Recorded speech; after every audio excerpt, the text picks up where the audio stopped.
Assalamualaikum, hai semuanya, kembali lagi bersama saya Fatmadi. Pada kesempatan kali ini, saya akan menampilkan sebuah video mengenai koreografi sintesis protein. Langsung aja yuk tonton videonya. Sebelumnya, apa sih itu sintesis protein? Manfaat dari protein, lalu bagaimana prosesnya? Yang pertama yaitu sintesis protein adalah proses pembentukan partikel yang di dalamnya melibatkan sintesis RNA yang dipengaruhi oleh DNA. Yang kedua, manfaat protein berperan dalam transplasi zat, pembentukan enzim, berperan dalam kekebalan tubuh. Dan berikut ini adalah prosesnya. Proses sintesis protein. Sintesis protein memiliki dua tahap, yaitu transkripsi dan translasi. Tahapan yang pertama adalah transkripsi, yaitu proses pembuatan mRNA dari DNA. Transkripsi terjadi di nukleus karena membutuhkan DNA sebagai jeplakan. Proses transkripsi ada tiga, yaitu inisiasi, elongasi, dan terminasi.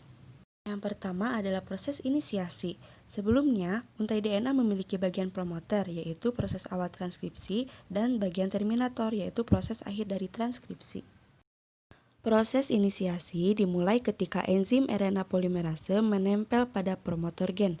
Kemudian RNA polimerase membuka untai ganda DNA, sehingga terbentuk dua untai DNA, yaitu DNA sense dan antisense. Yang kedua adalah elongasi. Pada saat itu, RNA polimerase akan mulai membentuk mRNA melalui cetakan DNA sense. mRNA terbentuk dengan mengubah basa-basa DNA dari DNA A menjadi RNA U, dari T menjadi A, G menjadi C, dan C menjadi G. Yang ketiga adalah terminasi.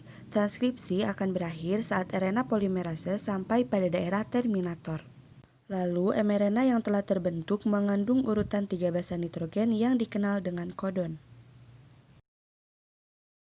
Kemudian, setelah mRNA ini terbentuk, selanjutnya mRNA akan meninggalkan nukleus melalui pori-pori nukleus menuju sitoplasma untuk memulai translasi. Tahapan yang kedua adalah translasi, yaitu proses penerjemahan kodon atau triplet basa untuk dibuat menjadi asam amino oleh ribosom dan RNA T di sitoplasma. Ada 3 tahapan translasi, yaitu inisiasi, elongasi, dan terminasi.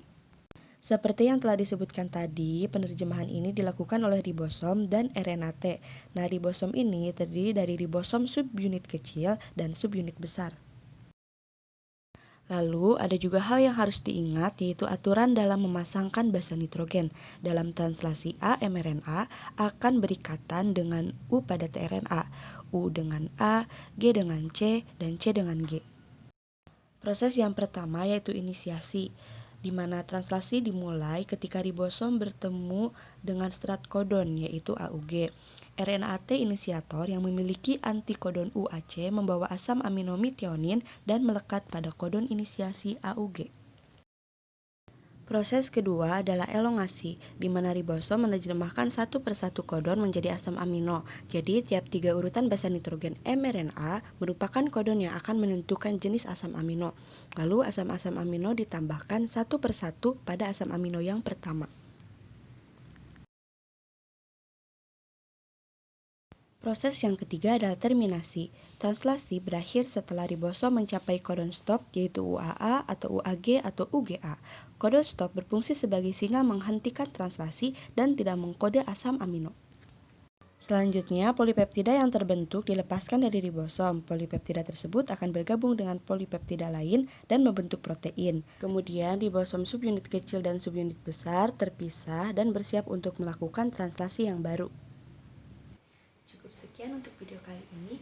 Mohon maaf bila adanya kesalahan dan semoga bermanfaat ya. Assalamualaikum warahmatullahi wabarakatuh.